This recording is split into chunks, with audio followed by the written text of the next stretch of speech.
శ్రోతలకు నమస్కారం. మన ఛానల్కు స్వాగతం. యుగంధర్ నవల 9వ భాగము. రచన ప్రసాద్ గారు. జరిగిపోయిన దానికి విచారించి ప్రయోజనమేమిటి? జరగాల్సిన దాన్ని గురించి ఆలోచించడం విఘ్నుల లక్షణం. పరిస్థితిని బట్టి ఆలోచిస్తే ఇందులో మురారి దేవుడు కుట్ర పూర్తిగా ఉందని తెలుస్తుంది. ప్రభువులను ప్రోత్సహించింది అతడు, ప్రక్కన ఉండి పట్టి ఇచ్చింది కూడా అతడే కావచ్చు. దీనికి జైనుల సహాయం కూడా అంతో ఇంతో ఉండకపోదు. మహారాజు వేట కరిగే సమయంలో జైనులు జరిపిన ప్రదర్శనకు జరిగిన సంఘటనకు కూడా సంబంధం ఉంది. అవి అనుమానం. ఇక ఈ నాటకంలో ఒక స్త్రీ పాత్ర కూడా ఉంది. ఆమె మహారాజుపై మరులు కొన్నదేమోనని నా అనుమానం. షాజదా అలుఫ్ ఖాన్ వెంట సహజాది రజియా కూడా వచ్చిందని వేగుల వార్త తెచ్చారు. ఒకవేళ ఆ గాయనేమనియే కనుక షహజాది రజియా బేగం అయితే ప్రభువుకు ఢిల్లీ నగరంలో ఏ విధమైన అపాయం జరగదు. ఇక ఇక్కడ పరిస్థితి ఏ విధంగా జరగాలో మీకు నేను ప్రత్యేకంగా వివరించనక్కరలేదు. ఆ పేరిగాడు చాకలివాడైన రూపసామ్యంలో ప్రభువునకు అత్యంత సన్నిహితుడు. వీడే ప్రభువని అలుఫ్ ఖాన్చే బంధింపబడి అతని వెంట ఖైదీగా ఢిల్లీకి వెళ్ళినవాడు చాకలి పేరడని జనంలో విపరీతంగా ప్రథ కల్పించాలి. ఓరుగల్లు నగరి బయట విడిసి ఉన్న యవన సైన్యాలకు ముఖ్యంగా ఈ వార్త అందాలి. రేపు ప్రాతకాలాన్ని పేరణ్ణి మహారాజోచిత వేషభూషణలతో అలంకరించి హనుమకొండకు చేరుస్తారు. అక్కడి నుండి ప్రభువును రాజోచిత లాంఛనాలతో ఓరుగల్లు నగరంలోని రాజాంతఃపురానికి చేర్చాలి. ఇకపోతే అసలు ఆంతర్యం తెలిసిన మురారి దేవుడికిని కాయసిద్ధిని వారి ముఖ్య అనుచరులను పాతాళ గృహంలో బంధించాలి అంటూ జరగాల్సిన కార్యక్రమాన్ని వివరించాడు మహామంత్రి. ఎల్లి ఓ ఎల్లి యాడ సచ్చినావే, నా రంగుల రాట్టం గజ్జెల గుర్రం వయ్యారి భామ ఒప్పుల కుప్ప అంటూ ఇంటిలో ప్రవేశించాడు పేరిగాడు. తనకు పట్టబోయే యోగాన్ని గురించి ఎంతో సంబరపడుతూ ఎల్లికి చెప్తానని ఎగురుతూ వచ్చిన పేరిగాడి వాలకం చూసి నిర్ఘాతపోయింది ఎల్లి. ఏందే ఎర్రిముగమా అట్లా సుత్తావు? అది కాదు మావా, ఏంది అట్టుండావు అంట. ఎట్టుండేదేంది? అది కాదే, నా మొగం ఎట్టా ఉంది అంట. ఎట్టుండేదేంది, పేరిగాడి మొగంలా ఉంది అంతేనా అన్నాడు పేరిగాడు నిరుత్సాహంగా. అంతేకాక ఎట్టా ఉంటుంది మామా? అది కాదే, ఆహా తెలక అడుగుతా, నా ముఖంలో మార్పు లేదా అంట. ఏం మార్పు మామా అంత ఇంతగా అడుగుతావు? అంతేనేవే, ఆహా నీకే ఆ పట్టం లేదా అంట. ఏంది అంపించేది? అదేనే, నా మొహాన రాజు కళ ఆడలేదా అంట. రాజు బూజుంది కొప్పు మీద. సాల్లే మామ, ఊరుకో. అది కాదే ఎల్లి, సత్తే చెప్పమానకమ్మా చెప్తాన్న అనుకో. నాను రాజవుతున్నా. ఆహా పో మామ, నాతో ఏంది పరాచకాలు? నడీదిన పొయ్యేవాళ్ళు ఇట్టే పట్టుకెళ్ళి తోయిస్తాడు. ఎర్రి ఎదవల్ని నానే తోయిత్తా. నిజంగానే ఎల్లే, నాను రాజు, నువ్వు రాని. ఇంకా చూడు నా సావిరంగా. మామా నీకేం పిచ్చెక్కిందేటి అంది ఎల్లి గాబరాగా పేరిగాడి వింత ప్రవర్తనకు ఆశ్చర్యపోతూ. పిచ్చి కాదే ఎర్రి మొగమా ఎల్లి, నాను సత్యాన్ని చెబుతుండగా. ఎల్లి నా ఎల్లి, నేను రాజునవుతా ఎల్లి నా ఎల్లి. రాజుగారి తక్తు మీద రమ్యంగా కూకుంటే చూసుకో నా సావిరంగా. భోగమే వైభోగము. రాసోళ్ల సేవ చేసి రాజైన పేరిగాడు కులపుటు గుట్టు నిలబెట్ట నలవరాజు అంటారు. సెజలంతా నన్ను కొలవ నేనొచ్చి నిన్ను కొలవ. చక్రవర్తి పెళ్ళాం అంటూ సేవలు చేస్తారు నీకు. మామా ఇక చాలు, కావి అవు మామా. ఎవరైనా ఇట్టే నవ్విపోతారు మామా. నవ్వే నా యాళ్లను నవ్వనీయవే ఎదవనంజ. ఆళ్ల పళ్ళే బయటపడతాయి. నాను చెప్తున్నా నీ తోడు. ఊరుగంటి కాకతమ్మ తోడు, తిరుపతి వెంకన్న తోడు, పొలిమేర దేవత పోలేరమ్మ తోడు. నాను చెప్పే మాట చెవినేసుకో. నాను రాజయ్యేది ఖాయం. ఏంది మామా చాలా విచిత్రంగా మాట్లాడుతున్నావు? నువ్వు రాజు ఎలాగవుతావు అంట? దానికన్నా ఉందిలేయే శాస్త్రం. అంజనం వేయిస్తే అన్నీ తెలుస్తాయి. అసలు ఆడముండకు నీకేం తెలుసుద్దిలే ఎవ్వారం. అది కాదు మామా, నువ్వేమో కళ్ళు తాగి రాలేదు కందా. కళ్ళు చీచి అయ్యేం మాటలే. చారాయం చారాయం అను, ద్రాక్షపార సారాయం అనయే మామా అంది ఎల్లి ఏడుపు మొహం పెట్టి. పేరుగాడికి ఏదో పిచ్చెక్కిందని నిశ్చయించుకుంది. ఏడుతావెందుకే ఎర్రి మొగమా? అసలు విషయం ఈ విధంగా చెబుతాను ఇనుకోయే. సేవినేసుకుంటూ ఇయాల బాపనయ్యలు, మంత్రులు, గోర్లు అందరూ కలిసి నా జాతకం చూశారే. చూసి ఏమన్నారో తెలుసా? నా చేతిలో గీతే గీతన్నారు. నాను రాజుగా చేస్తామన్నారు. ఇంద్రభోగం ఇస్తామన్నారు. దయేంద్రభోగం ఇస్తామన్నారు. దయేంద్రభోగంతో భూదేవతలు కొలవ ఎల్లి ఓ ఎల్లి నిన్ను తక్తుపైకెక్కిత్తా. నాను రాజుగా చేస్తా. సాకింటి వాళ్ళని సరదారులుగా చేస్తా. సరదారులందరికీ సలప పెట్టెలు ఇస్తా. నాను రాజుగా చేస్తా. గుర్రాలు తీసేసి గాడిదల పెడతాను. మంగళాలను తెచ్చి మంత్రులుగా చేసేస్తా. నాను రాజుగా చేస్తే నాను రాజవగానే సూర్యుడని పిత్తాను. సాయిబు గడ్డాల సాపుగా పుతికెత్త. నాను రాజుగా చేస్తామన్నారు. ఇంద్రభోగం ఇస్తామన్నారు. జయేంద్రభోగం ఇస్తామన్నారు. ఇదంతా నిజమేనా మావా? అంది ఎల్లి పేరిగాడిని ఆశ్చర్యంగా చూస్తూ. పేరిగాడికి పిచ్చెక్కి ఇవన్నీ వాగకుండా ఉంటే చాలునని పోలేరమ్మకు వెంటనే ముడుపు కట్టింది ఎల్లి. చేష్టలు చూస్తున్న పేరిగాడు నవ్వాపుకోలేకపోతున్నాడు. ఎల్లి ముండకేం తెలుసుద్ది రాజయోగం అనుకున్నాడు పేరిగాడు. ఎల్లికి తన రాజరికం ఇష్టం లేదేమో అని అనుమానం వేసింది పేరిగాడికి. అందుకోసం ఎల్లికి తన వైభోగం విషయం విసదయ్యేటట్టు చెయ్యాలి. ఎల్లి నాను చెప్పేది నిజం, అబద్ధం ఆడినాడు నంజనా కొడుకు, సరేనా? నా మాట నమ్మవే నా ముద్దుల గుమ్మ. నేను రాజనైపోతానే సాకలి ఎల్లి. నాను చక్రవర్తినవుతానే సాకలి ఎల్లి. శాస్త్రులయ్యా జోస్యము తప్పకుండా జరిగితేను పొద్దుపోవకుండానే పెబువు గారినైపోతా. నే రాజునై. ఎల్లికి పేరిగాడు పాట వింటుంటే హుషారెక్కసాగింది. ఎదురు పాట పాడటం ప్రారంభించింది ఎల్లి. అయితే అయ్యావు గాని పేరయ్యా మావా, నాకు చంద్రమారం తెత్తావా సాకలి మావా? పేరడు చంద్రహారం ఎందుకే సాకలి ఎల్లి? నీకు ఇంద్రభోగం ఇత్తానే ఎల్లి నా ఎల్లి.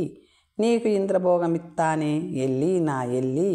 ఎల్లి ఇంద్రభోగం ఎందుకో సాకలి మావా? నాకు కోకలుతికి పెడతావా పేరయ్య మావా? నాకు కోకలుతికి పెడతావా పేరయ్య మావా? పేరడు ఊరిలోన రాజుగాని ఇంటికాడ సాకలాన్ని. కులపు నీతి తప్పుతానా? కోకలు ఉతకనంటావనా? నీ కోకలు ఉతుకనంటానా?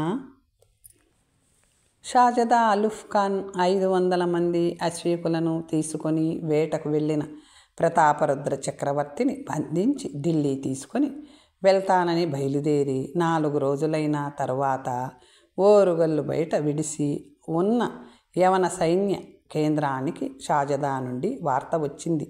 ప్రతాపరుద్ర చక్రవర్తిని తాను బంధించగలిగానని, తనతో పాటు ఢిల్లీ నగరానికి తీసుకొని వెళ్తున్నానని వీలు చూసుకుని ఓరుగల్లును యుగంధర మహామంత్రి తీర్థయాత్ర నుండి తిరిగి రాకముందే ముట్టడించి సర్వనాశనం చేయమని వార్త అందిన వెంటనే సర్వ సైన్యాధిపతి లల్లూ ఖాన్ చక్రవర్తి ప్రతినిధిగా శిబిరంలో ఉన్న ఖుస్రూ ఖాన్ వద్దకు బయలుదేరాడు సమాలోచన కొరకు, భావి కార్యక్రమ నిర్ణయం కొరకు. తన డేరాకు వచ్చిన లల్లూ ఖాన్ని సాదరంగా లోనికి ఆహ్వానించాడు ఖుస్రూ ఖాన్. ఆ తరువాత వారిరువురు సుఖాసీనులై మంత్రాలోచన ప్రారంభించారు. ఇది రోజు బహుత్ మంచి రోజు, మీకీ ఒక సంతోష సమాచారం వినిపించాలి అని వచ్చాం. షాజదా అలూఫ్ ఖాన్ సర్దార్ ప్రతాప్ మహారాజ్కి ఖైదీ వేసి ఢిల్లీకి తీసుకుపోతున్నాం అంటూ కబురు చేసినారు అన్నాడు లల్లూ ఖాన్. బహుత్ అచ్చా, చాలా చాలా మంచి మాట చెవులోకి ఏపినారు అన్నాడు ఖుస్రూ ఖాన్ సంతోషంగా. యుగంధర్ మంత్రి రాకముందే వరంగల్లోని పట్టమని మనకి హుకుం జారీ చేసినారు. కానీ యుగంధర్ మంత్రి వచ్చి 2 రోజు అయింది లేదు. ఠీక్ 2 రోజు. అది కారణంగా ఓరుగల్లు మీద దండు ఎత్తటానికి గుండెకాయ్ చెరుక్ ఉంది. అది కాక జోషుల్ నెల రోజులు దాటితేనే కానీ మీద్కి శనిదేవ ఎక్కి కూకోడు అంటూ చెప్పి ఉన్నారు అన్నాడు లల్లూ ఖాన్. అచ్చా, అయితే ఏమిటి చెయ్యవాలా? ఎక్కువ బలంగా వచ్చేదాకా వేచి ఉండాలి. బహుత్ అచ్చా అన్నాడు ఖుస్రూ ఖాన్. ఇంతలో దొరవారికుడు ప్రవేశించి సర్దార్ సాహెబ్ చెకుముకి శాస్త్రులు దర్శనానికి వచ్చి ఉంటారు అంటూ మనవి చేశాడు. ఓరి నీ అజ్ఞానం మండిపోను, నాకు పరిచయం పలికేవాడిని నీ ఒకడివా? ఒకరితో సంబంధం లేకుండా ఈ గుడారానికి ఏ వేళలో అయినా వచ్చిపోవటానికి నాకు సర్వాధికారాలు ఉన్నాయిరా కుంకాక్షి అంటూ కాపలావాడి మాటలు ముగియకుండానే లోపలికి ప్రవేశించాడు విద్యానాథుడు. అనుకోకుండా తమ మధ్య ఊడిపడిన పండితోత్తముణ్ణి సరదార్లిద్దరికీ ఆశ్చర్యమే కాకుండా ఒక విధమైన ఈసడింపు కూడా వేసింది. శాస్త్రులు బాయ్, మేము జర్రా పనిలో ఉన్నాం అన్నాడు లల్లూ ఖాన్. నాకు తెలుసులేవయ్యా, నీ పని రాజాను పట్టి షాజదా బంధించాడు కదా, ఓరుగల్లు కోటని ఎలా పట్టాలా అనుకుంటున్నారు? సర్దార్లు ఆశ్చర్యంగా చూశారు పండితుని వంక. అంతేకాదు, ఈ జోస్యం భాయ్, మనకు రాహుకాలం అంటే షాజదాకు మహారాజు ఎలా దొరికాడు కాబట్టి ఇతగాడిది జూఠా జ్యోతిష్యం అని కూడా అనుకుంటున్నారు. అచ్చా అచ్చా, అదే అడ్గావాలా ఉన్నాం. అలా అడుగు చెప్తాను. చెప్పనన్నానా? చూశావు, నీ బట్టతల మీద పొరపాటున వెంట్రుకలు మొలుస్తాయేమో కానీ నా జోస్యం మాత్రం అబద్ధం కాదు. నెల రోజుల వరకు మీకు దుర్దినాలు. నీ షాజదా ఏం చేశాడో తెలుసా? నా మాట వినకుండా రాజును పట్టుకోవటానికి రాహుకాలమని అన్నా చూడకుండా ముందుకు దూకాడు. ఏమైంది ఫలితం? మీ షాజదా రాజును కొని పేరిగాడిని పట్టుకున్నాడు. పేరిగాడు? పేరిగాడు లేక చాకలి పేరుడు. వాడు కూడా చూపులకు రాజుగారిలాగే ఉంటాడు. అయితే వాడు రాజుగారి బట్టలు ఉతికే చాకలి. తీర్థయాత్ర నుంచి తిరిగి వచ్చిన వెంటనే యుగంధర మంత్రి మీ ఉద్దేశాన్ని కనిపెట్టాడు. షాజదా వారు వేటలో ఉన్న రాజును బంధించటానికి బయలుదేరటం కూడా ఆయనకు తెలిసింది. వెంటనే రాజుగారి చాకలివాడికి రాజోచిత వేషభూషణలిచ్చి రాజుగారి గుర్రాన్నిచ్చి షాజదా మార్గానికి అడ్డుగా నిలబెట్టించాడు కావాలని. ఆ గుర్రాన్ని చూసి, ఆ వేషాన్ని చూసి, ఆ భూషణాన్ని చూసి, ఆ పోలికలను చూసి చాకలి పేరుణ్ణి ప్రభువని భ్రమించి మీ షాజదా ఖైదు చేసి ఢిల్లీకి తీసుకుని వెళ్ళాడు. తెలిసిందా అన్నాడు విద్యానాథుడు. మా షాజదా రాజీకి పట్టినాడ్. చీచి, మీ షాజదా చావాలని పట్టుబడ్డ చాకలి పేరన్ని పట్టారు. థూ, మా షాజదా చాకలి పేరన్ని పడతాడ్. రాజా పేర్ తాప్ రాజ్కి పట్టినాడ్. చాకలిని పట్టాడు. ఇంతలో బయట అల్లంత దూరాన మంగళ వాయిద్యాలు వినసాగాయి. గుడార ద్వార అవరోధాన్ని తొలగించి సర్దార్లు ఇద్దరు ఆ వంక చూశారు. మీరు అంత శ్రమ తీసుకోవాలా? నన్ను అడిగితే నేను చెప్పను. వేటగాయాలతో నిన్ననే తిరిగొచ్చిన ప్రభు నగరిలో ప్రవేశించకుండా హనుమకొండలో తమ పితామహుల ఇంట్లో విశ్రాంతి తీసుకున్నాడు. ఇప్పుడు మంత్రి సామంత పరిజన సమేతంగా ఊరేగింపుతో నగరంలో ప్రవేశిస్తున్నాడు, తెలిసిందా? అన్నాడు విద్యానాథుడు. సర్దార్లిద్దరికీ గుండె ఆగిపోయినంత పనయింది. మీరు చెప్పే బాత్ సరిగ్గా ఉంది. లేకపోతే ఉంటే సరే, మా సిపాయిని ఆ ఊరేగింపు దగ్గరికి పంపి విషయం తెలుసుకొని రమ్మంటాం. ఆ తర్వాత మీ పని పడతాం అంటూ లల్లూ ఖాన్ బయటికి వెళ్ళి ఒక సిపాయిని ఆ పని మీద పంపి తిరిగొచ్చాడు. నా పని నువ్వేం పడతావు? నీ జేజేల్లాంటి వాళ్ళు పట్టలేకపోయారు. అసలు ఆ పోయిన సిపాయి తిరిగొచ్చి చెప్పే వార్త విని గుండె ఆగిపోకుండా చూసుకో చాలు. ఎందుకైనా మంచిది. ఖుస్రూ ఖాన్ గారు, బిందెడు నీళ్లు తెప్పించి ఉంచండి. ఎందుకు? మూర్ఛపోతే నెత్తిన కుమ్మరించేటందుకు. చూస్తాం. జ్యోతిష్యం భాయ్, నీవు మాకీ గులాం కావాలా? లేకపోతే మేము నీకీ గులాం అన్నాడు ఖుస్రూ ఖాన్. ఆహాహా అన్నాడు లల్లూ ఖాన్. అచ్చా, సర్దార్లు మాట తప్పితే మక్కా మీద ఒట్టు అన్నాడు పండితుడు. ఇంతలోకి ఊరేగింపు వైపుకు వార్తా సంగ్రహానికి వెళ్ళిన సిపాయి పరుగుల తిరిగి వచ్చి అనుమతి అయినా కోరకుండానే లోపలికి ప్రవేశించాడు. రొప్పుకుంటూ వాడి పరిస్థితిని గమనించి క్యా హువా అంటూ పరామర్శ చేశాడు లల్లూ ఖాన్. సర్దార్ కొంప మునిగిపోయింది సర్దార్. అది ఊరేగింపు, రాజకీయ ఊరేగింపు. ప్రక్క మంత్రులు ఉండార్, యుగంధర్ మంత్రి కూడా ఉండార్, వెనక ఉండార్. ఊరేగింపు నగరిద్వారం చేసేసరికి ఎల్లి మనకి గుడ్డలు ఉతుకుతుందే, అది దాని మొగుణ్ణి పేరెన్ని మన షాజదావారు పట్కా వెళ్ళినార్ అంటూ యుగంధర్ మంత్రిగారికి మన్వీ చేసి గోల్ మంటూ ఏడ్చి గోలా చేసింది. దాంతో యుగంధర్ గారే మండిపడ్డాడు. వెంటనే బయలుదేరి మీకి దగాకి వస్తూ ఉండార్. అది చూసి నేను గోడా మీద పరుగున వచ్చి వేసినాన్ అంటూ విన్నవించాడు ఆ సిపాయి. లల్లూ ఖానుడు మ్రాన్పడిపోయాడు. జ్యోతిష్కుడి మాట ప్రకారం నిజంగా మూర్ఛ వచ్చినంత పనయింది. ఖుస్రూ ఖాన్ సర్దార్ కూడా విపరీతమైన ఆందోళన పడసాగాడు. తమ షాజదా చేసిన పనికి తమను ఏం చేస్తాడో యుగంధరుడు. ఇక రాయబార నాటక ప్రదర్శనకు ఏ విధమైన అవకాశం కూడా లేకుండా పోయింది. తమ దురుద్దేశం మంత్రికి తెలిసింది. ఏం చెయ్యాలి?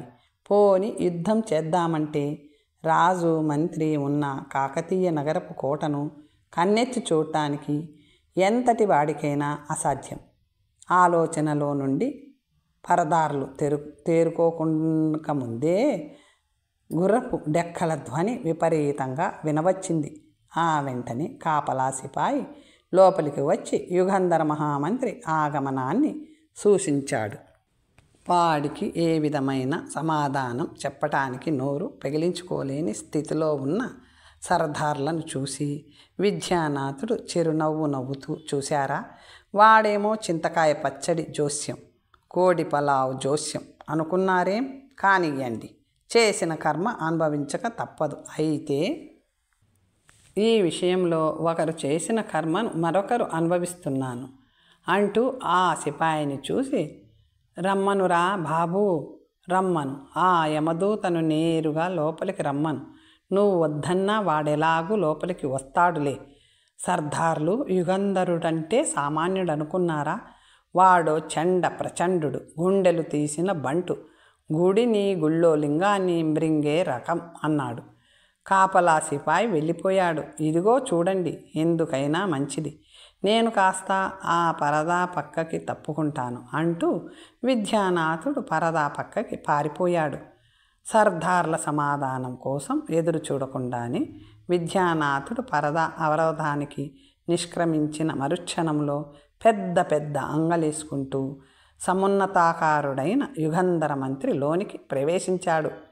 ఆ క్షణాన అతడి ముఖం భయంకరంగా జేవురించి ఉంది. కళ్ళల్లో నుంచి నిప్పు కణాలు రాలుతున్నాయి. బ్రూకటి ముడిపడింది. ఎవరన్నది లేకుండా తమ గుడారంలోకి వస్తున్న యుగంధర మంత్రి బీభత్స రూపాన్ని చూసి అడలిపోయారు. సర్దారులిద్దరూ తమ దౌర్భాగ్యాన్ని నిందించుకుంటూ గజగజలాడిపోసాగారు. మీరేనా ఖుస్రూ ఖాన్? గంభీరంగా ప్రశ్నించాడు యుగంధర్ మంత్రి. జీ జీ జీ జిహా అన్నాడు తడబడుతూ ఖుస్రూ ఖాన్. మీ పేరు? అన్నాడు లల్లూ ఖాన్ వంక తిరిగి యుగంధర్ మంత్రి. నా నా నా పేర్ లల్లూ ఖాన్ సర్దార్ అన్నాడు లల్లూ ఖాన్ వణికిపోతూ. సర్దార్ అచ్చా, మీ షాజదా మా చాకలి పేరన్ని పట్టి బంధించాట. ఎందుకో తెలుసా? సులుం నై మహామంతిర్ అన్నాడు లల్లూ ఖాన్. మాలూం నై మహామంతిర్ అన్నాడు లల్లూ ఖాన్. అయితే నేను చెప్తాను విను. వేటకెళ్ళిన మహారాజు గారితో వాడి బట్టలు ఉతకటానికి పేరిగాడు కూడా వెళ్ళాడు. ఆ పిచ్చి విధవ రాజావారి గుర్రాన్ని మేపుతూ రాజావారి గుడ్డలను ఉతకటానికి కిన్నెరసాని వాగుకు మోపున వేసుకొని వెళ్ళాడు. ఏ బుద్ధి పుట్టిందో ఏమో, వాడు ఉతకాల్సిన రాజుగారి బట్టలను తాను వేసుకొని గుర్రం పక్కన నుంచొని కులుకుతూ మోజు తీర్చుకుంటున్నాడు. ఆ సమయంలో వాణ్ణి చూసి ప్రతాపరుద్ర చక్రవర్తి అని భ్రమసి మీ షాజదా వాణ్ణి బంధించుకొని వెళ్ళాడు. తెలిసిందా? జీ మహామంతిర్, ఇది చాలా జూటీ బాత్ అన్నాడు లల్లూ ఖాన్. జూట్? మీ ప్రాణాలు జూఠా అవుతాయి. నెల రోజులలోగా మా చాకలి క్షేమంగా మాకు తిరిగి రాకపోతే మిమ్మల్ని సర్వనాశనం చేస్తాను. రాజదుస్తుల్లో ఉన్న మా చాకలిని బంధించుకొని వెళ్ళటంతో మీ దురుద్దేశం స్పష్టపడింది. మీరు వచ్చింది రాయబారానికి కాదు, మా రాజును బంధించటానికి. వెంటనే మా చాకలి పేరడి కోసం ఢిల్లీకి కబురు చేయండి. వాడు క్షేమంగా తిరిగి వచ్చే వరకు మీ ప్రాణాలకు రక్షణ లేదనే విషయం గ్రహించండి. జాగ్రత్త అంటూ గిర్రున వెనుదిరిగి వెళ్ళిపోయాడు యుగంధర్ మంత్రి. ఆనాటి అర్ధరాత్రి రెండవ కంటివాడికి తెలియకుండా గుడారాలను తదితర భారమైన వస్తు సామాగ్రిని అక్కడే వదిలివేసి సైన్యాలను అశ్వాలను మాత్రం బయలుదేరదీశాడు లల్లూ ఖాన్. తెల్లవారేసరికి ఓరుగల్లు నగరానికి సుదూరంగా ప్రయాణం చేయగలిగింది యవన సైన్యం. తెల్లవారిన పిదప లల్లూ ఖానుడు సైన్యాన్ని దేవగిరికి పంపించటానికి ఖుస్రూ ఖాన్ 10 మంది అంగరక్షకులతో ఢిల్లీ నగరానికి బయలుదేరటానికి నిర్ణయం జరిగింది. యుగంధర్ మహామంత్రి రాజు బందీగా ఢిల్లీకి తీసుకొని పోబడిన తరువాత ఆ విషయం ఓరుగల్లులో పొక్కకుండా చేయాల్సిన ఏర్పాట్లన్నీ చేశాడు. షాజదా అలుఫ్ ఖాన్ పట్టుకు వెళ్ళింది రాజును కాదని రాజువేషం వేసుకొని కులుకుతున్న చాకలివాణ్ణి అని నగరం అంతా తెలిసిపోయింది. దానికి తోడు వేట గాయాలతో ఉండి హనుమకొండలో విశ్రాంతి తీసుకున్న పిదప మంత్రి సామంత పరిజన సమేతంగా బహిరంగంగా పట్టపగలు నగర ప్రవేశం చేసిన మహారాజును అల్లంత దూరాన్నించి ప్రజలంతా వీక్షించారు. దాంతో షాజదా ఖైదు చేసి తీసుకువెళ్ళింది చాకలివాణ్ణి అనే భ్రమ విపరీతంగా వ్యాపించింది. దీనికి తోడు భర్త వియోగంతో గోలున వీధిన ఏడుస్తున్న ఎల్లి చేసే గందరగోళం ఈ వార్తకు ఇతోధికమై ప్రచారం కలిగింది. యుగంధరుడి బెదిరింపుకు లొంగిపోయి రాత్రికి రాత్రే హఠాత్తుగా జెండా పీకిన లల్లూ ఖాన్, ఖుస్రూ ఖాన్లు అనంతమైన ఆయుధ సామాగ్రిని, అసంఖ్యాకమైన గుడారాలను, ఆహార పదార్థాలను, ఎడ్లబండను వదిలి వెళ్ళారు. యుగంధర్ మహామంత్రి ఆశించింది కూడా దీన్నే. యవనులతో ఆ క్షణాన యుద్ధం చేయడం అతనికంత సమంజసంగా తోచింది కాదు. రాజు శత్రువర్గం చేతిలో బందీ అయ్యాడనే విషయం ఏ క్షణాన తెలిస్తే ఆ క్షణాన ఆంధ్ర సైన్యాలు బలహీనమవుతాయి. ఇక తక్తు మీద కూర్చున్న చాకలివాని పరిరక్షణకు ఏ యోధుడు కత్తిపట్టడు. అందుకోసం యుక్తితోనే వారినక్కడ నుండి తరిమెయ్యాలని యోచించి పథకం వేశాడు. దాంతో యవనులు అనంతమైన అస్త్ర శస్త్రాలు, గుడారాలు, ఆహార ధాన్యాలు అతని వశమైనాయి. ఒక్క నెత్తురుబొట్టు చిందకుండానే అతని మేధస్సుకు జేజేలు అర్పిస్తూ ఈ విధంగా ఓరుగల్లులో జరగాల్సిన కార్యక్రమాన్ని పూర్తి చేసి తమ్ముడు జనార్దన మంత్రిని పిలిచి ప్రభువు వేషంలో ఉన్న పేరయ్యను వారానికి ఒకసారి నగర వీధుల గుండా ఊరేగిస్తూ సభాస్థలికి తీసుకొని వెళ్ళవలసిందని, అయితే సభాస్థలిలోనికి మాత్రం అత్యంత అంతరంగికులైన వారికి తప్ప ఇతరులకు ఏ విధమైన ప్రవేశం ఇవ్వరాదని ఆజ్ఞ ఇచ్చాడు. పేరిగాడికి రాజటీవి, రాచ మర్యాదలు, రాచ పలుకు, కొలువు కూటంలో అంతరంగికుల మధ్య అభ్యాసం చేయించాలని, వాడు అందులో పరిపూర్ణుడయ్యాడనే నమ్మకం కలిగే వరకు రాజసభలోని అంతరంగికులకు తప్ప అన్యులకు ప్రవేశం ఇవ్వరాదని కట్టడి చేశాడు. ఆ తరువాత కోశాధికారి హరిహరరాయలకు, దుర్గరక్షకుడు బుక్కరాయలకు, ఊరికి పెద్ద పెట్టి రత్నాకరుడికి, విద్యానాథుడికి వేరు ఉత్తరాలు వ్రాసి సరిగ్గా 2 మాసాల తరువాత వారికి ఆయా లేఖలను అందించాలని, ఆ లేఖలలో నిర్ణయించిన విధంగా వారు తమ కార్యక్రమాలను నిర్ణయించుకొని ఎవరి విధి వారు నిర్వహించాలని నిర్దేశించాడు జనార్దన మంత్రికి.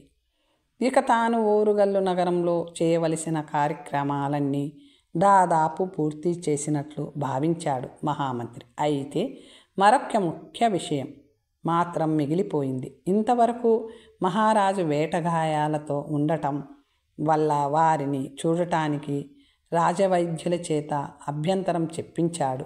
రాజమాత ముమ్మిడమ్మకు, పట్టమహిషికి అయితే వారికి వాస్తవం వివరించకపోతే గుట్టు రట్టయ్యే అవకాశం ఎంతైనా ఉంది.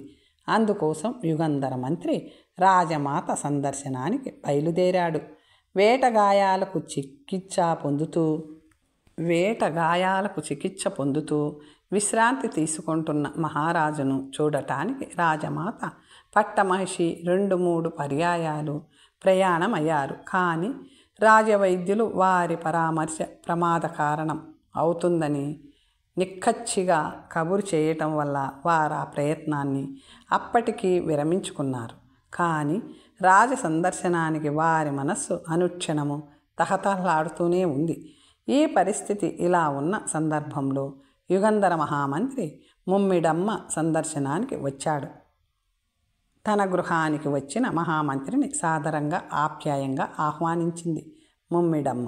అయితే ఆ తరువాత మహామంత్రి చెప్పిన విషయాలకు మూర్ఛపోయినంత పనైంది ముమ్మిడమ్మకు.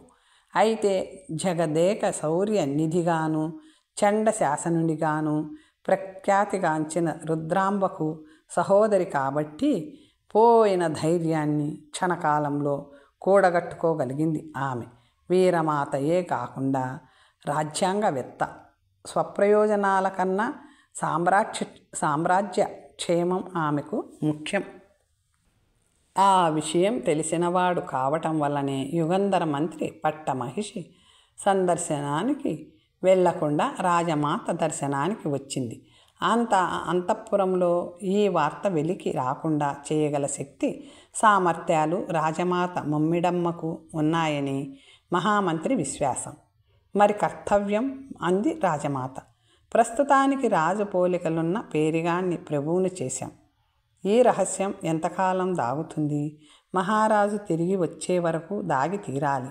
రాచనగరు వెలుపల ఈ వార్త పొక్కకుండా ఏర్పాట్లు చేశాను.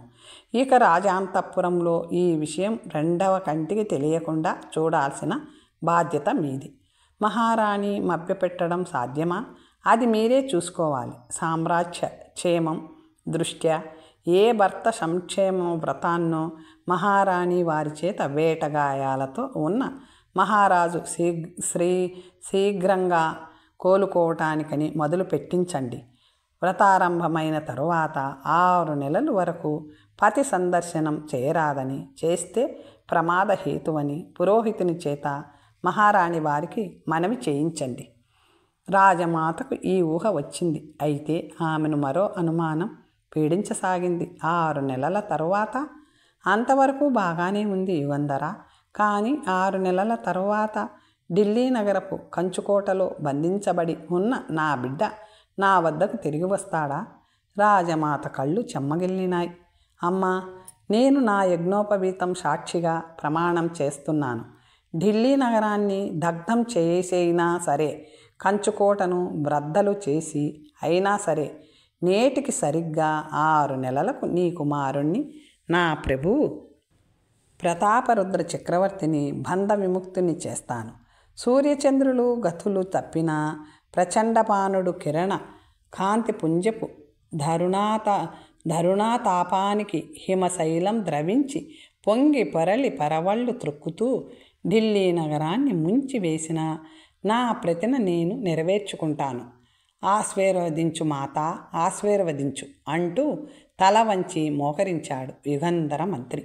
ఆనంద బాష్పాలు కళ్ళ వెంట జలజలా రాలుచుండగా రాజమాత ముమ్మిడమ్మ తన ముందు అవనతమై ఉన్న శీర్షాన్ని తన దక్షిణ హస్తంతో సాదరంగా స్పృశించింది.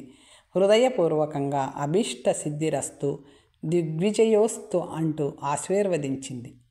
తర్వాత కథ వచ్చే భాగంలో తెలుసుకుందాం. ఓం స్వస్తి.